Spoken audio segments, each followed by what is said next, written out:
এই ছেলে, প্রত্যেকদিন স্যার ম্যাডামদের সামনে ক্যাম্পাসে সিগারেট খাস কেন? মা বাবা ভদ্রতা শেখায়নি? ক্যাম্পাসে বসে সিগারেট খাচ্ছিলাম, তখনই একটা মেয়ে এসে বলল। চুপচাপ হয়ে সিগারেট খাইতে লাগলাম। কি হলো তোকে? আমি কিছু বললাম? চুপচাপ। এইভাবে হবে না। তোর আব্বুর নাম্বার দে। ফোন নাম্বার বন্ধ। আম্মুর নাম্বার দে। 017262822। মেয়েটি ফোন দিল। আমার পকেটের ফোনটা বেজে উঠল। ফোনটা বাহির করে কেটে দিলাম। নিজের নাম্বার দিলি কেন? ফাজলামি করিস? এটাই আম্মুর নাম্বার। আব্বু আম্মু মারা যাওয়ার পর এটা আমার কাছে। মেয়েটা চুপ হয়ে গেল। কিছুক্ষণ দুজনের মধ্যে নিস্তব্ধতা চলল। নাম কি? রাফি। শুধু রাফি? আর কিছু নেই? আছে, কিন্তু যাদের দেওয়া ছিল তারা না থাকায় ব্যবহার করার প্রয়োজন মনে করি না। বাসায় কে কে আছে? কেউ নেই। মানে?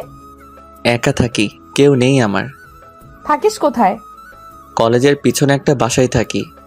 পড়ালেখা কেমন করে চলে? ফ্রিল্যান্সিং করি, ওটা দিয়েই চলে যায়। কোন ইয়ারে? সেকেন্ড ইয়ারে। মেয়েটা কিছুক্ষণ চুপচাপ দাঁড়িয়ে রইল।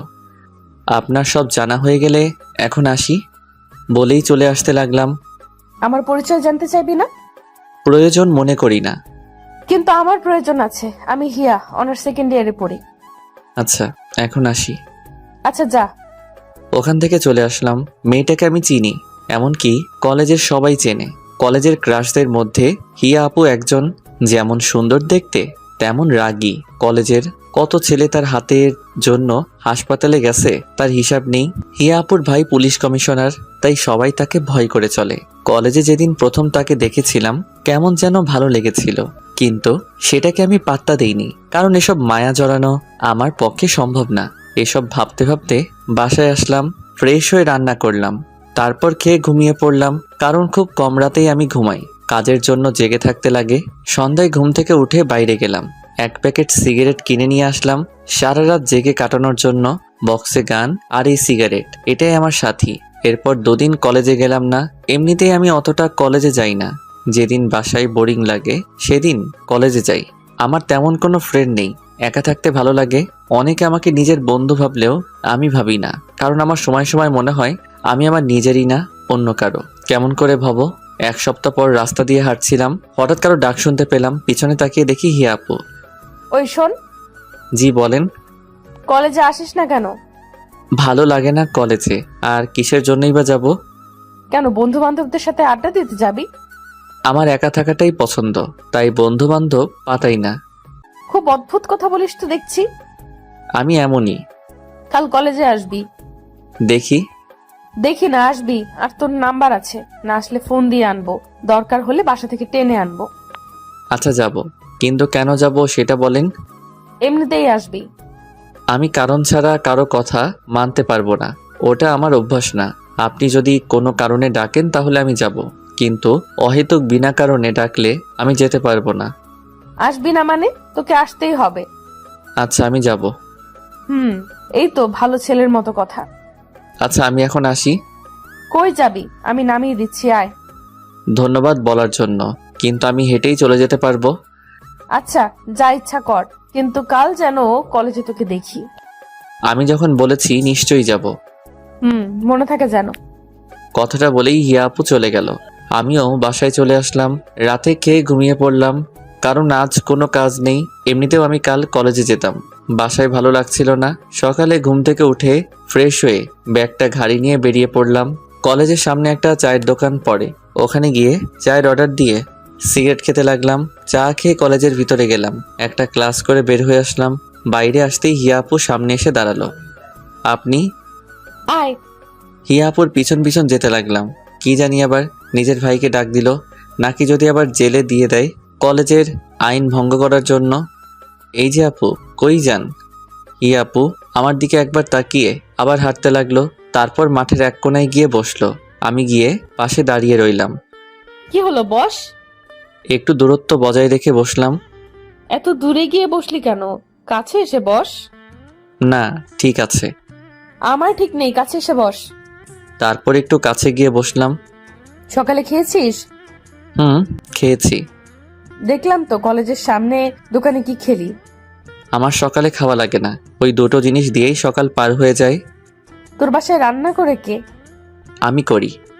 তুই রান্না করতে পারিস? হুম। যাক, ভালোই হলো। কেন বলুন তো?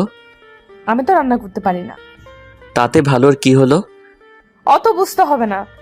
তারপর দুজনে কিছুক্ষণ চুপচাপ রইলাম। আচ্ছা, তুই এমন এলোমেলো থাকিস কেন?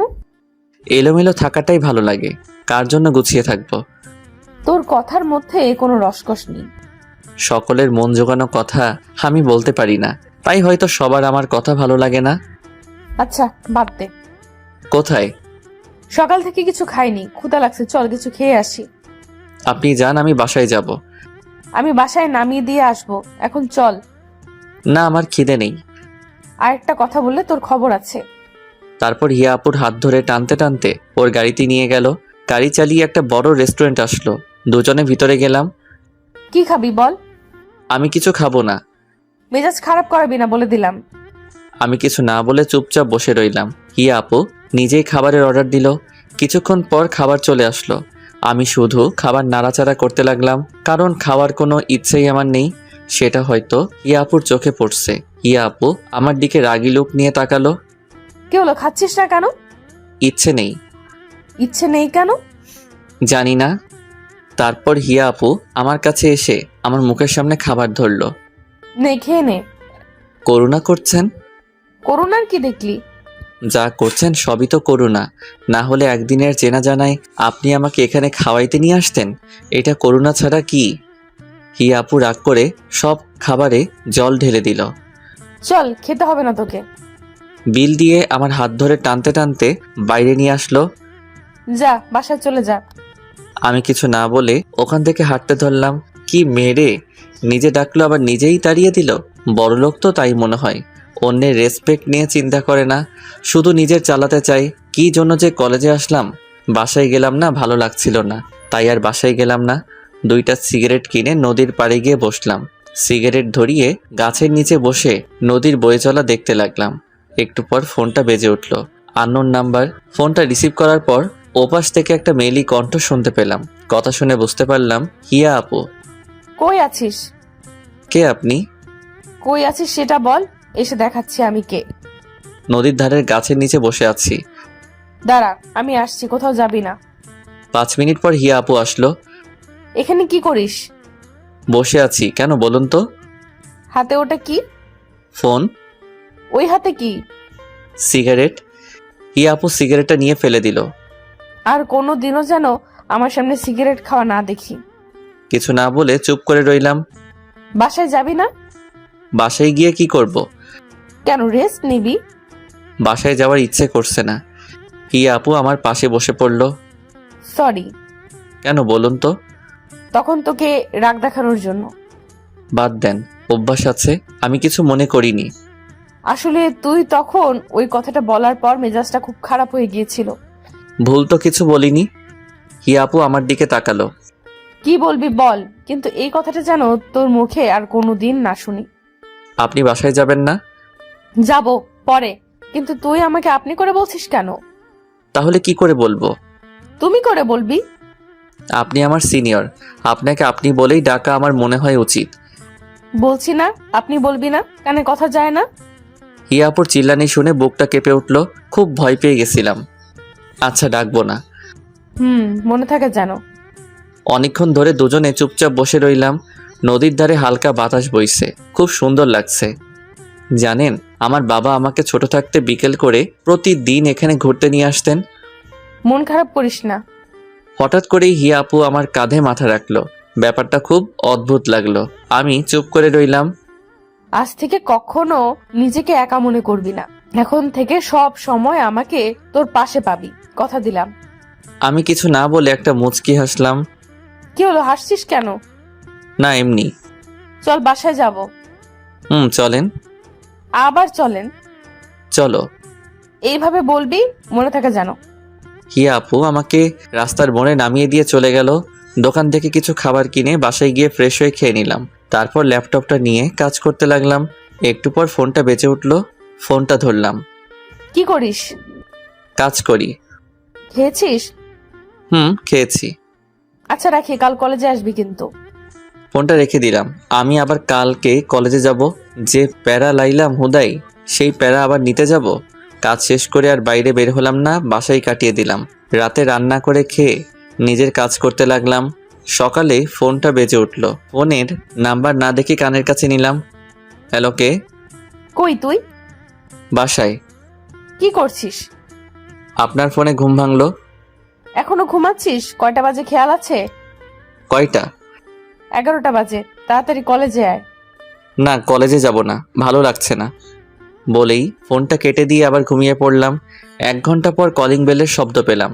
আমার বাসায় তো কেউ তেমন আসে না। ঘুম ঘুম চোখে গিয়ে দরজাটা খুলে দিয়ে চমকে গেলাম, কারণ ইয়া আপু দাঁড়িয়ে। আপনি এখানে? তোকে না বলছি আপনি বলবি না? ঠিক আছে, কিন্তু আমার বাসা চিনলা কেমন করে?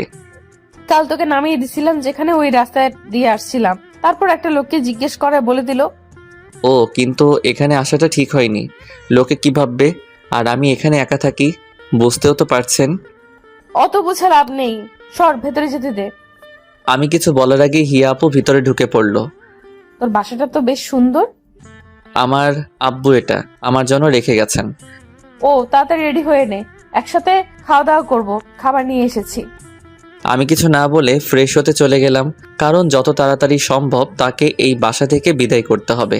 আমার তো কিছু না, কিন্তু মানুষ তার নামে খারাপ কথা বলতে পারে। রেডি হয়ে এসে দেখি হিয়া আপু খাবার নিয়ে বসে আছে। দুজনে বসে খেয়ে নিলাম। হিয়া আপু শুধু বক বক করেই যাচ্ছে, আর আমি ভাবতেছি কখন সে এখান থেকে যাবে। তাড়াতাড়ি খাওয়া শেষ করলাম। এখন চল তো আমার সাথে। কোথায়? কাজী অফিস, আজ তোকে বিয়ে করব। কি বলছো এসব? কেন আমাকে বিয়ে করবি না কেন? আমি কি দেখতে খারাপ? না, সেটা না, কিন্তু তোমার সাথে আমার যায় না। তাই নাকি? কিন্তু আমি যে তোকেই বিয়ে করব। হিয়া আপুর কথাগুলো শুনে চোখ আকাশে একভাবে তার দিকে তাকিয়ে আছি। আরে ভেবাচাকা খেয়ে গেলি নাকি? আমি তো মজা করছিলাম।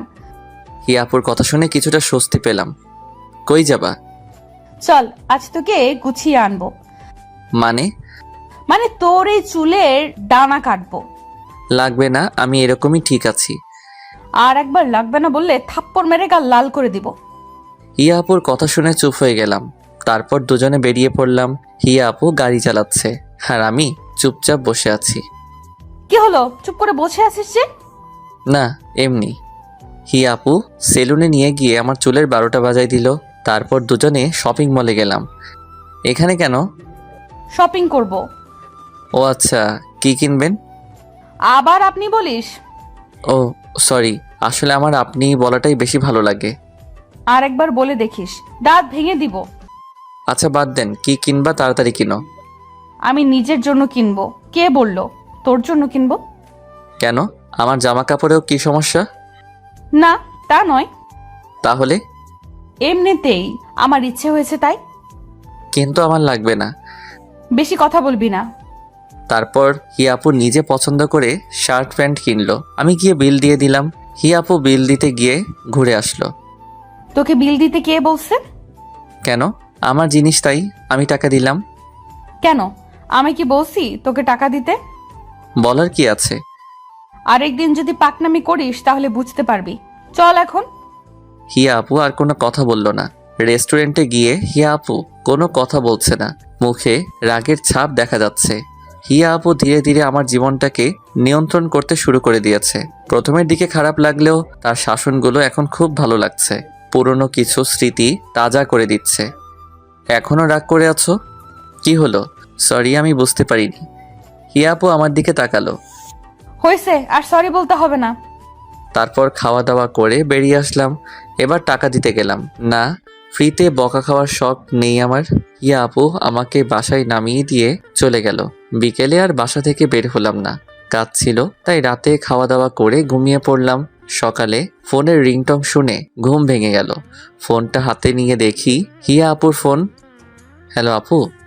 কই তুই? বাসায়। তাড়াতাড়ি ক্যাম্পাসে আয়। ফ্রেশ হয়ে কলেজে গেলাম। কলেজে ঢুকতেই অনেকেই হা হয়ে তাকিয়ে আছে।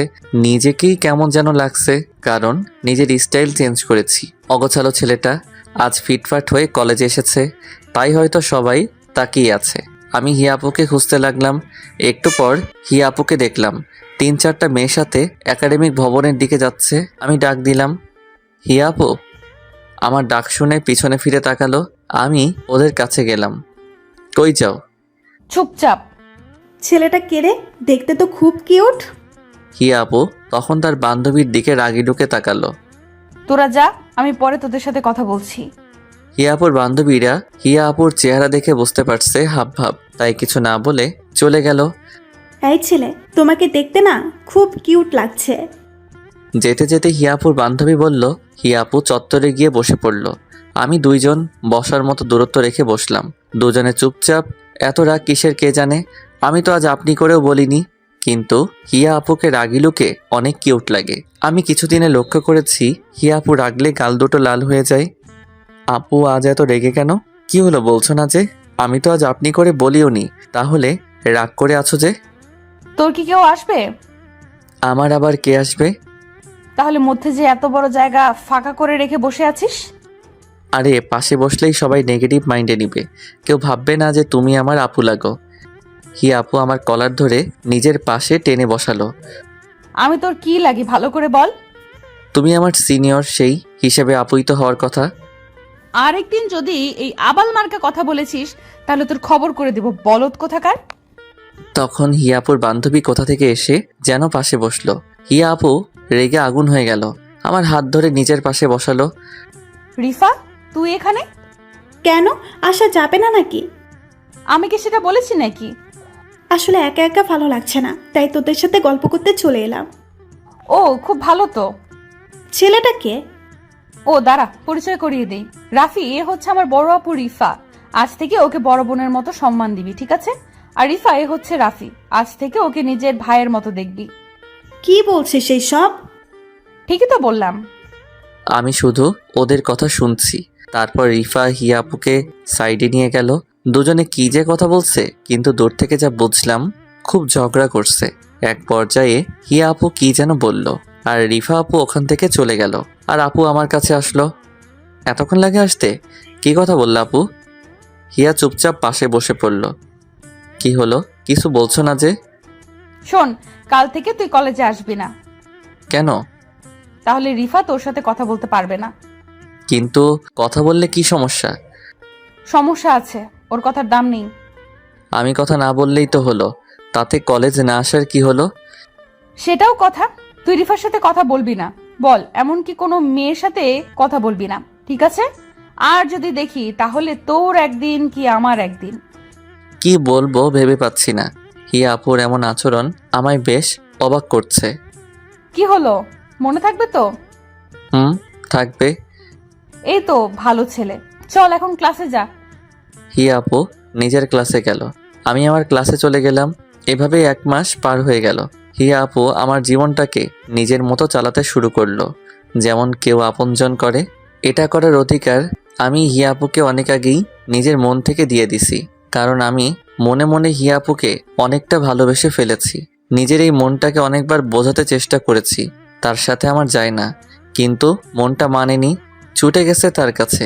আমি জানি আমি যেদিন হিয়া আপুকে আমার ভালোবাসার কথা বলবো সেদিন হয়তো সব শেষ হয়ে যাবে, আর আমি সেটা চাই না। তাই আমি তাকে নীরবে ভালোবেসে যাব, কখনো তার কাছে নিজের ভালোবাসার দাবি নিয়ে যাব না। হয়তো শেষে আমার ভালোবাসাটা এক কোণে পড়ে রয়ে যাবে। কথাগুলো ভাবতে ভাবতে মনটা খারাপ হয়ে গেল। কিরে, মন খারাপ করে বসে আছিস কেন? কই না তো। মিথ্যা বলবি না। তেমন কিছু না আপু। আচ্ছা বাদ দে, আয় তোর সাথে একজনের পরিচয় করিয়ে দেই। আমি হিয়াপুর সাথে গেলাম। হিয়াপু কাকে যেন ফোন দিয়ে ডাকলো। একটু পর একটা ছেলে বাইক নিয়ে আসলো। রিফা, এ হলো জনি, আমার কাজিন। আর জনি, এ হলো রাফি। হাই। হ্যালো, তুমি তাহলে রাফি? আপনি আমাকে চিনেন? না, কিন্তু হেয়ার মুখে তোমার কথা অনেক শুনেছি। এই বয়সে তুমি একাই চলাফেরা করো, এটা অনেক ভালো ব্যাপার, সবাই পারে না এটা। আমার আব্বু একটা কথা বলতেন, পাশে যখন কেউ থাকবে না তখন নিজে উঠে দাঁড়াতে হয়। উঠে দাঁড়ানোর সময় কাউকে পাশে পাবি না, তাই নিজে নিজে চলতে শিখতে হবে। আর আমি একাই চলতে শিখে গেছি, আর সামনের দিনগুলোতেও একাই হয়তো থাকতে শিখে যাব। কথাটা বলার পর হিয়া আপু আমার দিকে তাকালো। তারপর 3 জনে বসে অনেক কথা বললাম। তারপর হিয়া আপু জনির বাইকে করে বাসায় চলে গেল, আর আমি আমার বাসায় চলে আসলাম। জনি এখন থেকে আমাদের কলেজেই পড়বে। পরের দিন ঘুম থেকে উঠে ফ্রেশ হয়ে কলেজের দিকে বেরিয়ে পড়লাম। কলেজে ঢোকার আগে চায়ের দোকানে গেলাম, 1 কাপ চা অর্ডার দিলাম। চা আসতে আসতে একটা সিগারেট কিনে ধরালাম। এর মধ্যে হিয়া আপুর ফোন। হ্যালো। কই তুই? এই তো যাচ্ছি। তাড়াতাড়ি আয়। চা আর সিগারেট খেয়ে কলেজে গেলাম। হিয়া আপু মাঠের এক কোণে বসে আছে। আমি হিয়া আপুর থেকে একটু দূরে গিয়ে বসলাম। হিয়া আপু আমার কাছে চেপে আসলো। আমি চুপচাপ আছি। তোকে কতবার বলেছি সিগারেট খাস না? তুমি হয়তো একদিন চলে যাবে, কিন্তু এটাই হয়তো আমার পাশে থেকে যাবে। আমার কথাটা হয়তো হিয়া আপু শুনতে পেল। কিছুক্ষণ চুপচাপ আমার দিকে তাকিয়ে রইল। তুই কি কিছুই বুঝিস না? কেন, কি আবার বুঝলাম না? কিছু না। হিয়া আপু মন খারাপ করে বসে রইল। আমি চুপচাপ তার মায়াবী মুখটা দেখতে লাগলাম। তারপর হিয়া আপু উঠে কিছু না বলে চলে যেতে লাগলো। আমি পিছন থেকে ডাক দিলাম, কিন্তু শুনলো না। নিজের গাড়িতে গিয়ে বসলো। আমি গাড়ির সাইডে দাঁড়িয়ে রইলাম। কিছুক্ষণ গাড়ির গ্লাস খুললো, চোখ দুটো লাল হয়ে আছে। ওঠ, বাসায় নামিয়ে দিই। আমি উঠে বসলাম। হিয়া আপু আমাকে নামিয়ে দিয়ে চলে গেল। অন্যদিন আসার সময় 1000টা কথা বলবে, কিন্তু আজ একটাও কথা বলল না। এরপর কাজের চাপে 1 সপ্তাহ কলেজে যাওয়া হলো না। 1 সপ্তাহ পর কলেজে গিয়ে দেখলাম হিয়া আপু আর জনি বসে আছে। দুজনে বসে আছে আর হেসে হেসে কথা বলছে। আজ হিয়া আপু কলেজে আসলো, তবু একবার ফোন দিল না। খুব অবাক হলাম। এই কয়দিন অনেকবার দেখা করতে বলেছে, কিন্তু এই 1 সপ্তাহে প্রায় সারা দিন ল্যাপটপ নিয়ে বসে থাকতে হয়েছে। অনেক বড় একটা ক্লায়েন্ট পাওয়ায় কাজ অনেক বেশি ছিল। আমি ভাবলাম হয়তো ভাবছে আমি কলেজে আসবো না, তবুও একটা ফোন তো দিতে পারতো। আমি ওদের না দেখার ভান করে ক্লাসে যেতে লাগলাম। তখন পিছন থেকে হিয়া আপু ডাক দিল। আমি ওদের কাছে গেলাম। কেমন আছিস? ভালো আপু, তুমি? ভালো, বস। ওদের থেকে একটু দূরত্ব বজায় রেখে বসলাম। ওরা দুজনে কথা বলছে, আমি চুপচাপ ফোন টিপতেছি। এর মাঝে হিয়া আপু আমার সাথে একটা কথাও বলেনি। ব্যাপারটা খুব খারাপ লাগলো। অন্যদিন কলেজে না আসলে ডেকে এনে ঘন্টার পর ঘন্টা কথা বলতো, আর আজ পাশে বসে আছি, তাও মুখ ফুটে একটা কথা বলছে না। 1 সপ্তাহে এতটা বদল! তোমরা একটু কথা বলো, আমি স্যারের সাথে কথা বলে আসি। হিয়া আপু উঠে চলে গেল। জানো, হিয়ার মতো মেয়ে পাওয়া ভাগ্যের ব্যাপার। মানে, বুঝলাম না। তুমি জানো না, হিয়া আর আমার বিয়ে ঠিক হয়ে আছে। আমাদের পরীক্ষা শেষ হলে বিয়ে দেওয়া হবে। জনির কথাটা শুনে বুকের ভেতরটা কেমন যেন করতে লাগলো। চোখ মুখ অন্ধকার হয়ে গেল। জানতাম এমন কিছু হবে, কিন্তু এত তাড়াতাড়ি হবে তা বুঝতে পারিনি। খুব খারাপ লাগছিল। কি করব বুঝতে পারছি না। এক নিমিষে মনে হয় সব শেষ হয়ে গেল। মনে হয় জনির কথাগুলো কোনো স্বপ্ন। কি হলো রাফি, তুমি ঠিক আছো তো? এমন অস্থির লাগছে কেন তোমাকে? কই, আমি তো ঠিক আছি। না, মনে হচ্ছে খুব অস্থির হয়ে আছো। আসলে বাসায় যেতে হবে তাড়াতাড়ি, তাই একটু তাড়াহুড়োয় আছি। ও আচ্ছা। আচ্ছা, আমি চলে যাই। হিয়া আপু আসলে বলে দিয়ে আমি চলে গেছি। এখনই চলে যাবে? হিয়া আসুক। না, একটা বড় ক্লায়েন্ট নক দেওয়ার কথা আছে, আমাকে যেতেই হবে। আচ্ছা, তাহলে যাও।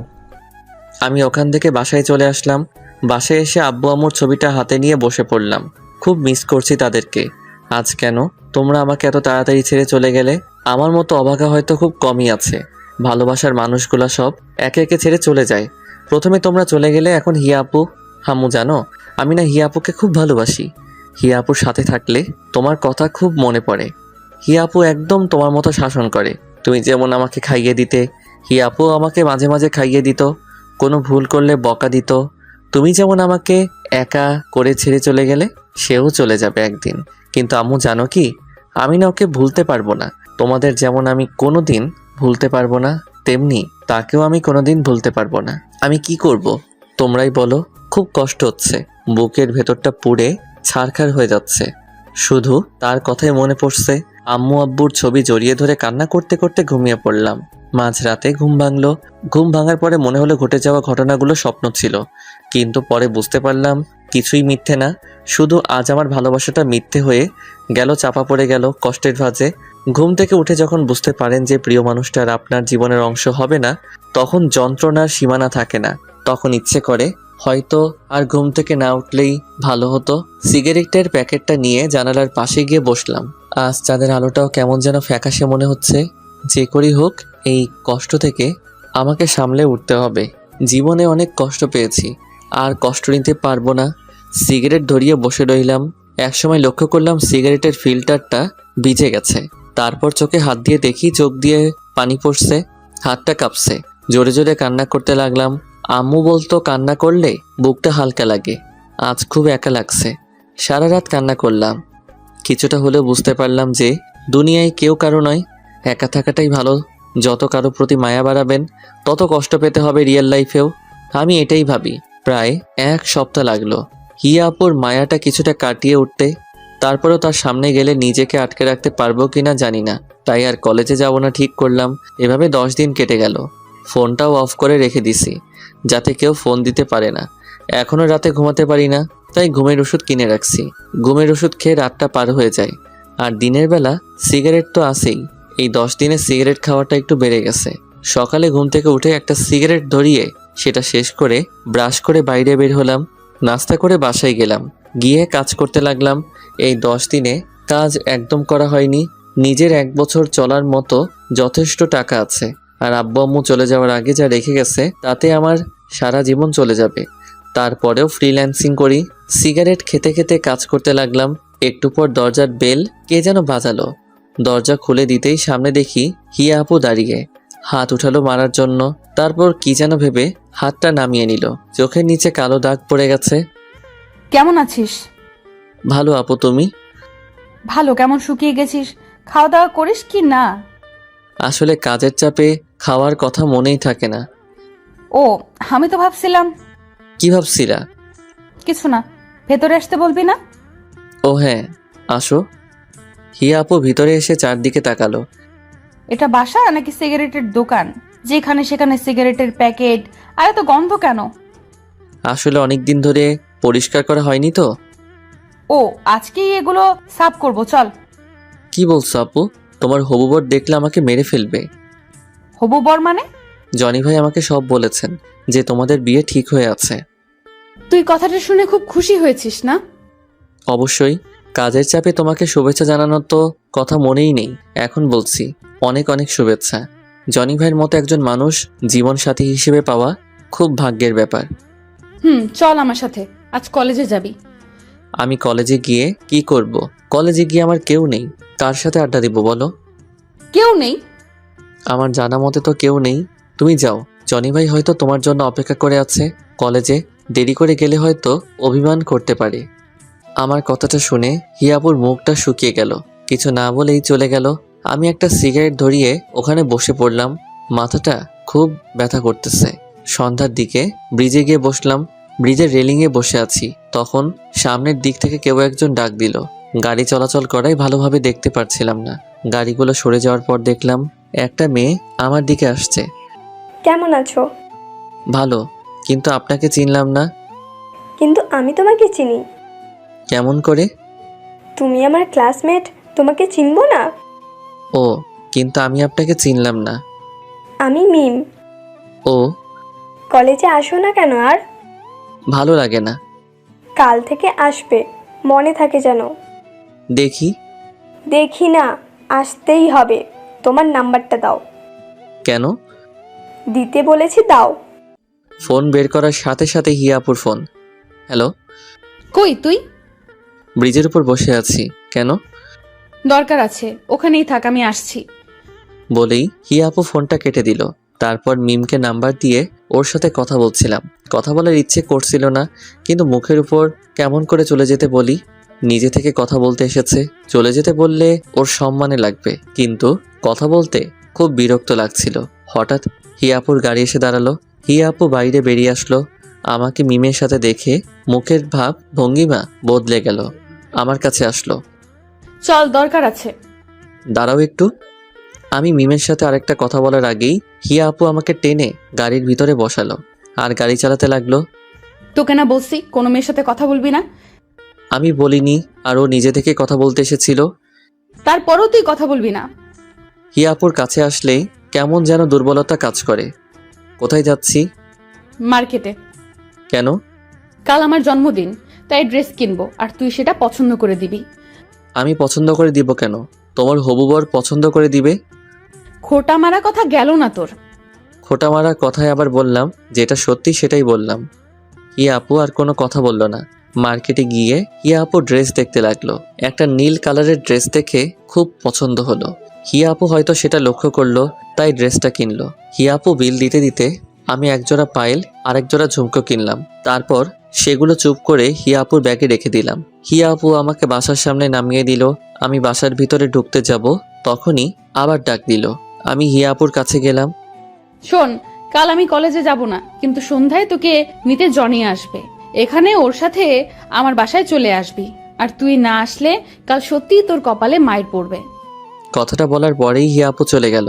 পরের দিন সকালে ঘুম থেকে উঠে কলেজে গেলাম না। গিফট তো হিয়া আপুকে দিয়েই রেখেছি, তাই যাওয়ার কোনো প্রয়োজন হয় না। আর আমি ওর কাছে গিয়ে মায়া বাড়াতে চাই না, যতটা সম্ভব দূরে থাকতে হবে। আমি জানি হিয়া আপু গাড়ি পাঠাবে আমাকে, কিন্তু আমি যাব না। তাই সন্ধ্যা লাগতেই বাইরের থেকে গেট লাগিয়ে দিয়ে পিছনের একটা ছোট দরজা আছে, ওটা দিয়ে বাসায় ঢুকলাম, যাতে যে কেউ আসলে বুঝতে পারে আমি বাসায় নেই। 9টার দিকে বাড়ির সামনে গাড়ির আওয়াজ পেলাম। আমার ঘরে লাইট সবসময় বন্ধই থাকে। অন্ধকার কেন জানি খুব ভালো লাগে, তার কারণ আজও জানি না। অন্ধকারে আলাদা একটা অনুভূতি আছে। জানালা দিয়ে দেখলাম জনি গাড়ি থেকে নামলো, তারপর বাসার দিকে তাকালো। তালা ঝুলানো দেখে গাড়ি নিয়ে চলে গেল। ফোনটাও অফ করে রেখেছি, যাতে কেউ ফোন দিতে না পারে। বিছানায় গিয়ে কানে হেডফোন লাগিয়ে দিয়ে গান শুনতে লাগলাম। হিয়া আপু মনে হয় জনির সাথে জন্মদিনে খুব মজা করছে, করবেই বা না কেন। কয়েক মাস পর তাদের বিয়ে, কেন যে আমি হিয়া আপুকে ভালোবাসতে গেলাম। খুব ঘুম পাচ্ছিল, তখনই আবার গাড়ির আওয়াজ পেলাম। জানালার কাছে গিয়ে দেখি হিয়া আপু গাড়ি থেকে বের হয়ে আসলো। রাস্তার ল্যাম্পপোস্টের আলোতে হিয়া আপুকে স্পষ্ট দেখা যাচ্ছে। নীল ড্রেসে একদম পরীর মতো লাগছিল, কিন্তু এই পরী তো ধরাছোঁয়ার বাইরে। হিয়া আপু ফোনটা হাতে নিয়ে ফোন দিতে লাগলো, হয়তোবা আমাকে ফোন দিচ্ছিল। কিছুক্ষণ পর ফোনটা রাস্তায় জোরে ছুঁড়ে মারলো, তারপর গাড়ি করে চলে গেল। আমি গিয়ে শুয়ে পড়লাম। পরের দিন কলেজে গেলাম। কেন জানি আজ কলেজে যাওয়ার খুব ইচ্ছে করলো। কলেজে ঢুকতেই মিমের সাথে দেখা। কেমন আছো? ভালো, তুমি? ভালো। কাল কলেজে আসতে বললাম আর আসছো আজকে? আসলে কাল একটু কাজ ছিল, তাই আসতে পারিনি। ও, তা ফোনটা অফ কেন? চার্জ ছিল না, আর চার্জে দেওয়ার কথা মনে ছিল না। মিমের সাথে কথা বলতে বলতে হিয়া আপুর গাড়ি চলে আসলো। আমি মিমের সাথে কথা বলে মাঠের এক কোনায় গিয়ে ফোন টিপতে লাগলাম। হঠাৎ কারো ছায়া আমার উপর পড়লো। তাকিয়ে দেখলাম হিয়া আপু। আমি উঠে দাঁড়ালাম। আপু, তুমি কখন আসলে? কাল কই ছিলি? ল্যাপটপটা সার্ভিসিং করতে গিয়েছিলাম, আসতে আসতে দেরি হয়ে যায়। মিথ্যা কথা বলবি না। তুই কি মনে করেছিস আমি তোকে জানালার কাছে দেখিনি? তুই আমার সাথে এমনটা করলি? কত আশা নিয়ে বসেছিলাম আমি তোর জন্য। আজ থেকে তুই আমার সাথে কথা বলবি না। সেটাই হয়তো ঠিক হবে। আপনার সাথে কথা বললে হয়তো আপনার হবু বর খারাপ মনে করতে পারে, আর আপনাদের সম্পর্কের মধ্যে তিক্ততা আসতে পারে। তাই আমার মতো একটা বখাটে খারাপ ছেলের সাথে না মেশাই ভালো। হিয়া আপু কিছু বলছে না। হিয়া আপুর চোখের দিকে তাকিয়ে দেখলাম চোখ দিয়ে পানি বয়ে পড়ছে। কারণটা এখনো অজানা। হিয়া আপু আর কিছু না বলে চলে গেল। আমি আর ওখানে না থেকে বাসায় চলে আসলাম। আবার আগের মতো হয়ে গেলাম। সেই কলেজে গিয়ে আগের মতো সিগারেট খাওয়া, কারো পরোয়া না করা, একা চলা, কোনো মায়ায় না জড়ানো। 3 দিন পর মাঠের কোনায় বসে নোট করছিলাম, সাথে একটা সিগারেট খাচ্ছিলাম। তখন দেখলাম হিয়া আপুর গাড়ি এসে মাঠের মাঝখানে দাঁড়ালো। হিয়া আপু গাড়ি থেকে বেরিয়ে আসলো, হয়তো আমাকে দেখতে পারিনি। আমি নিজের মতো নোট করতে লাগলাম। কিছুক্ষণ পর সামনের দিকে তাকিয়ে দেখি হিয়া আপু আমার দিকে তাকিয়ে আছে। চোখ মুখ শুকিয়ে গেছে, চোখের নিচে কালো দাগ। হিয়া আপুকে দেখে একবার সিগারেটটা ফেলে দিতে চাইলাম, কিন্তু কি যে মনে হলো, ফেলে না দিয়ে মাথাটা নিচু করে নোট করতে লাগলাম। হিয়া আপু সেখান থেকে চলে গেল। আমি একটু পর বাসায় চলে আসলাম। এরপর প্রতিদিন কলেজে গেলাম হিয়া আপুকে একটু আড়াল থেকে দেখার জন্য। প্রতিদিন নিজের মনকে বলি কাল আর যাব না, কিন্তু পরের দিন ঠিকই কলেজে চলে যাই। হিয়া আপু কলেজে আসে চুপচাপ মন মরা হয়ে বসে থাকে। জনিকে দেখি তার সাথে বসে থাকতে। প্রতিদিন কলেজে গেলে মিম মেয়েটা হঠাৎ বলতে আসবে। হিয়া আপু মাঝে মাঝে আমার সাথে ওকে কথা বলতে দেখে তাকিয়ে থাকে। হয়তো মেয়েটাকে আমার সাথে কথা বলতে নিষেধ করতে চাই। আমি খারাপ হয়তো, সেই জন্য আমিও যতটা সম্ভব মিমের থেকে দূরে থাকি। এভাবে 15 দিন কেটে গেল। আজ 5 দিন হলো আর কলেজে যাই না। আজ কলেজে যেতে কেন জানি খুব মন চাইলো। ব্যাগটা নিয়ে কলেজে গেলাম। কলেজে গিয়ে চোখ দুটো কাকে জানি খুঁজছিল, কিন্তু তাকে খুঁজে পাচ্ছিল না। কলেজে চত্বরে বসেছিলাম। একটু পর একটা পুলিশের গাড়ি এসে দাঁড়ালো। গাড়ি থেকে একজন পুলিশ অফিসার নেমে এসে চারদিকে দেখতে লাগলো, তারপর আমাকে দেখে আমার দিকে আসতে লাগলো। বুকের ভিতরটা কেমন যেন করছিল, মনে হচ্ছিল দৌড় দিয়ে পালিয়ে যাই, কিন্তু আমি তো কোনো দোষ করিনি, তাই চুপচাপ বসে রইলাম। পুলিশ অফিসারটি আমার কাছে আসলো। তোমার নাম রাফি? জি। তোমাকে আমার সাথে যেতে হবে, চলো। কিন্তু কেন? আর আপনি কে? আমি হিয়ার ভাইয়া। ও, কিন্তু কেন যাব? গেলেই বুঝতে পারবে। কিন্তু কোথায়? আমাদের বাসায়। আচ্ছা চলুন। হিয়া আপুকে দেখার খুব ইচ্ছে করছিল, আর মনে মনে খুব ভয় হচ্ছিল। হিয়া আপু কি এমন করলো যে হিয়া আপুর ভাই আমাকে তাদের বাসায় নিয়ে যাচ্ছে? কিছুক্ষণ পর হিয়া আপুদের বাসায় গিয়ে পৌঁছালাম। বাসার ভিতরে গেলাম। হিয়া আপুর ভাইয়া আমাকে বসতে বলে কোথায় যেন গেলেন। আমি সোফায় বসে রইলাম। কিছুক্ষণ পর দুইজন মহিলা আসলেন। একটু পর হিয়া আপুর ভাইয়া আর একজন লোক উপর থেকে নেমে আসলেন। হয়তো মহিলাদের মধ্যে একজন হিয়া আপুর মা আর আরেকজন ভাবি। আর হিয়া আপুর ভাইয়ের সাথে লোকটি হয়তো তার বাবা। সবাই আমার সামনে বসলেন। আমি ভয়ে কুকড়ে মুকড়ে যাচ্ছিলাম। তাহলে তুমি রাফি? হিয়া আপুর আব্বু। জি, কিন্তু আপনারা আমাকে চিনেন কেমন করে? হিয়া বলেছে, এমনকি তোমার ব্যাপারে সব জানি আমরা। যেদিন তুমি হিয়ার বার্থডেতে আসুনি সেদিন ও বাসার সব জিনিসপত্র ভেঙে ফেলে। এত রাগ? তোমার কথাও প্রত্যেক দিন আমাদের কাছে এসে বলতো। আমার মেয়েটা জীবনে যা কিছু চেয়েছে তাই এনে দিয়েছি, কিন্তু শেষমেশ যা চাইলো তা আমার এনে দেওয়ার ক্ষমতা নেই। কি চেয়েছে আপু? তোমাকে। আমাকে মানে? তোমাকে। আমার মেয়েটা যে তোমাকে পাগলের মতো ভালোবাসে। ও যখন আমাকে এসে বলল যে ও তোমাকে ভালোবাসে, তখন ও চোখে মুখে খুশি দেখে আমি বেশ অবাক হই, কারণ আমি এতটা খুশি ওকে কখনোই দেখিনি। তোমার সাথে কিছুদিন আগে ঝগড়া হয়, বাসায় এসে কান্নাকাটি করে, ভালো মতো খাওয়া করে না, শুধু বলে রাফিকে এনে দাও, দয়া করে আমাদের ফিরিয়ে দিও না, আমার মেয়েটা তোমাকে ছাড়া মরে যাবে। আরে কি করছেন আপনি? আমার গুরুজন আপনার মাথা নত করা শোভা পায় না, কিন্তু আমার মতো একটা অনাথ ছেলের কাছে আপনার মেয়ে দিবেন? আরেকবার ভেবে দেখুন। আমার মেয়ের খুশিতে আমার খুশি। আচ্ছা, আপনারা যা ভালো বোঝেন, কিন্তু হিয়া আপু কোথায়? উপরে আছে, যাও, প্রথম রুমটাই ওর হয়। হিয়া আপু রুমে গেলাম। দরজা খুলে আছে, কিন্তু জানালা সব বন্ধ। ঘরের ভিতরটা কেমন অন্ধকার হয়ে আছে। হিয়া আপু ঘুমিয়ে আছে, চোখের নিচে কালো দাগ পড়ে গেছে। সারা রাত হয়তো ঘুমায় না। আমি চুপচাপ গিয়ে হিয়া আপুর পাশে শুয়ে পড়লাম। একটু পর হিয়া আপুর ঘুমটা ভেঙে গেল।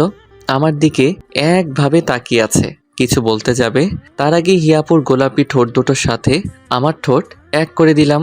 হিয়া আপু ছটফট করতে লাগলো, কিন্তু আমি ছাড়বার পাত্র নই। কিছুক্ষণ পর হিয়া আপু চুপচাপ হয়ে গেল। তখন হিয়া আপুকে ছেড়ে দিলাম। হিয়া আপুকে ছেড়ে দেওয়ার সাথে সাথে ঠাস। তোর সাহস কেমনে হয় আমাকে কিস করার? আর তুই এখানে কি করছিস? চুপচাপ। কি হলো, কথা বলছিস না কেন? এখানে কি করছিস? আমার বউয়ের কাছে আমি আছি। কার কি বউ মানে? বউ মানে বউ? আমি কারো বউ না। ও, তাহলে তুমি আমাকে ভালোবাসো না? না, আমি জনিকে ভালোবাসি। কি মেরে বাবা, এত রাগ আর অভিমান? ও আচ্ছা, ঠিক আছে। আমি তো ভাবছিলাম তুমি আমাকে ভালোবাসো, কিন্তু তুমি যখন আমাকে ভালোবাসো না, তাহলে কি আর করার। আমি মিমের কাছে যাই। মেয়েটা কি ভালো, রাগ করে না, প্রতিদিন একটা করে কিস দেয়। কি বললি? মিম তোকে কিস দেয়? এত বড় সাহস ওর?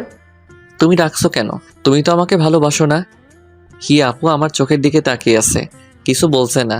তারপর উল্টো দিক হয়ে শুয়ে পড়লো। আমি পিছন থেকে জড়িয়ে ধরলাম। হিয়া আপু নিজেকে ছাড়াবার চেষ্টা করছে, কিন্তু পারছে না। এত রাগ কোথা থেকে আসে তোমার? আমি জানি তুমিও আমাকে ভালোবাসো। তোমার আব্বু আর ভাইয়া আমাকে সব বলেছে। ঢং করে লাভ নাই। আমি হিয়া আপুকে ছেড়ে দিলাম। কি হলো, কথা বলবা না? ঠিক আছে, আমি চলে যাচ্ছি। হিয়া আপু আমার দিকে ঘুরে আমাকে জড়িয়ে ধরলো। খুব ভালোবাসি তোকে, নিজের থেকেও বেশি। কেন বুঝিস না তুই? তুমি তো আমাকে বলছিলা তোমার আর জনির বিয়ে ঠিক হয়ে গেছে। সেটা তো তোর মুখ থেকে শোনার জন্য যে তুই আমাকে ভালোবাসিস। ওটা শুধু একটা নাটক ছিল। জানো, যেদিন জনি আমাকে বলল যে তোমাদের বিয়ে ঠিক হয়ে গেছে, সেদিন মনে হচ্ছিল সারা জীবনের জন্য কিছু একটা হারিয়ে যাচ্ছে। খুব কষ্ট হয়েছিল সেদিন। তাহলে বললি না কেন? যদি তুমি ছেড়ে চলে যেতে। হিয়া আপু আমাকে আরো শক্ত করে জড়িয়ে ধরলো। কোনোদিন তোকে যেতে দেব না, তুই চাইলেও না। আব্বু কি বললো? তোমার আমার বিয়ে ঠিক করছে। সত্যি? এখন একটা কিস দাও। না, বিয়ের পর। ঠিক আছে, আমি মিমের কাছে যাই, ওর ঠোঁট দুটো কি মিষ্টি। কি বললি? মিমটো কি কিস করেছে? কই কিস করেছে? ঠোঁটে। হিয়া আপু ঠোঁটের সাথে ঠোঁট এক করে দিল, অনেকক্ষণ পর ছেড়ে দিল। তোর ঠোঁটে শুধু আমার ছোঁয়া থাকবে, আর কারো না। আর ওই মেয়েকে আজ আমি জেলে দেব। আরে আরে, আমি তো মিথ্যা বলছি, মিমের সাথে আমার কিছুই হয়নি। কুত্তা বলদ, আমাকে কষ্ট দিয়ে খুব ভালো লাগে তোর, তাই না? আরে আপু, আমি আবার কি করলাম? আপু কাকে বললি? সরি, আর বলবো না। মনে থাকে যেন। এখন উঠো, চলো, খাওয়া দাওয়া তো মনে হয় করো না। শরীরের কি অবস্থা করেছো? না, উঠবো না, এভাবেই শুয়ে থাক। আচ্ছা তুমি শুয়ে থাকো, আমি নিচে থেকে খাবার নিয়ে আসছি। লাগবে না, চুপচাপ শুয়ে থাক। হিয়া আপু আমাকে জড়িয়ে ধরে শুয়ে আছে, আর আমি পুরনো কথাগুলো মনে করে হাসতেছি। কি থেকে কি হয়ে গেল, সময় বড় অদ্ভুত। কার কপালে কি লেখা আছে কেউ বলতে পারে না।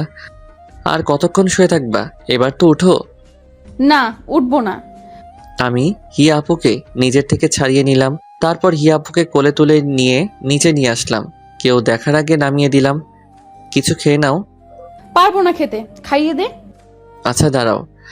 আমি হিয়াপুর আম্মুকে ডাক দিলাম, একটু পর তিনি আসলেন, তারপর খাবার বেড়ে দিলেন। হিয়া আপু রুমে চলে গেছে, আমি খাবার নিয়ে রুমে আসলাম। হিয়া বসে আছে। কি হলো, চলে আসলা যে? এমনি খাইয়ে দাও। আমি হিয়াপুকে খাইয়ে দিলাম। খাওয়া শেষ করে হিয়াপুকে নিয়ে বাইকে ঘুরতে বের হলাম। আজ আমি খুব খুশি, কিন্তু আব্বু আম্মু থাকলে আরো ভালো হতো। সন্ধ্যায় হিয়াপুকে বাসায় রেখে চলে আসলাম। পরের দিন সকালে হিয়াপু ফোন দিয়ে তাদের বাসায় ডাকলো। যাওয়ার পরে দেখি সবাই বসে আছে। রাফি, হিয়া চাইছে তোমাদের বিয়েটা কালকেই হোক। কিন্তু আঙ্কেল, এত তাড়াতাড়ি? আর আমি তো এখনো পড়ালেখা করি। সেটা আমিও ওকে বললাম, আগে তুমি পাশ করো, একটা চাকরি করো, কিন্তু কিছুতেই মানতে চাচ্ছে না। আঙ্কেল, এটা নয় যে হিয়াপুকে বিয়ে করার পর আমি তাকে ভালোভাবে রাখতে পারবো না। আমার আব্বু আম্মু যা রেখে গেছে তাতে আমি সারা জীবন বসে খেলেও শেষ হবে না। কিন্তু আমি এখন বিয়ে করতে চাচ্ছি না। তখন হিয়াপু সাইডে রাখা ফুলদানিটা ছুঁড়ে মারলো দেওয়ালে। আমি যখনই বলছি কাল বিয়ে হবে, তার মানে কালকেই বিয়ে হবে। আর বিয়ে না হলে আমি কিছু একটা করে ফেলবো, আর তার দায়ী তোমরা হবে। কথাটা বলেই হিয়াপু উপরে চলে গেল। সবাই চুপচাপ হয়ে গেল। আচ্ছা আঙ্কেল, আপনি বিয়ের ব্যবস্থা করুন। তুমি পারবে বাবা, আমার পাগলি মেয়েটাকে দেখে রাখতে। তোমার কাছে আমরা সারা জীবন ঋণী হয়ে থাকবো। আমি উপরে চলে আসলাম। হিয়া আপু বেলকনিতে গিয়ে দাঁড়িয়ে আছে। আমি হিয়া আপুকে পিছন থেকে জড়িয়ে ধরলাম। হিয়া আপু নিজেকে ছাড়ানোর চেষ্টা করতে থাকলো, কিন্তু পারলো না। আমি হিয়া আপুর কানে একটা আলতো করে কামড় দিলাম। হিয়া আপু ধাক্কা দিয়ে দূরে সরিয়ে দিল। আমি হিয়া আপুকে টান দিয়ে নিজের কাছে আনলাম। এত রাগ কোথা থেকে আসে শুনি? কথা বলবি না, সরে যা। কেন, আবার কি করলাম? তখন বিয়ে করতে রাজি হচ্ছিলিস না কেন? আরে এত তাড়াতাড়ি বিয়ে করে কি হবে? লাগবে না তোর, দূরে যা তুই। পরে তো বললাম বিয়ের আয়োজন করতে। লাগবে না বিয়ে করতে, করবো না আমি বিয়ে। আমি তো করব। বিয়ে না করলে বউয়ের আদর পাবো কেমন করে? হইছে, আর ঢং দেখাবি না, সব জানা আছে। আমি ঢং করি? আর নিজে যে কথায় কথায় রাগ করে, তার বেলা কিছু না। আমি রাগ করি? তা নয় তো কি? মেরে দাঁত ভেঙে দিব। আগে দোষটা করে নেই, তারপর মাইর খাবো। মানে? দাঁড়াও, বুঝাই দিচ্ছি। তারপর হিয়াপু ঠোঁটের সাথে ঠোঁট এক করে দিলাম। 5 মিনিট পর ছেড়ে দিলাম। দাঁত ব্রাশ করে না, মুখে কি গন্ধ! কি বললি? দাঁড়া দেখাচ্ছি। হিয়া আপু আমাকে মারতে আসলো। আমি হিয়া আপুকে মোটকি, বুড়ি এসব বলে রাগাতে লাগলাম। আর হিয়া আপু আমাকে মারার জন্য পিছনে দৌড়াতে লাগলো। এইভাবে চলতে থাকলো তাদের ভালোবাসা। পরের দিন আমাদের বিয়ে হলো। আমি ভালো হয়ে গেলেও হিয়ার রাগ মোটেও কমেনি, কিন্তু আমার সাথে বেশিক্ষণ রাগ করতে পারে না। হিয়া আমাকে সবসময় আগলে রাখে। আমাকে আব্বু আম্মুর অভাব মোটেও আর বুঝতে দেয় না। এটাই প্রকৃত ভালোবাসা।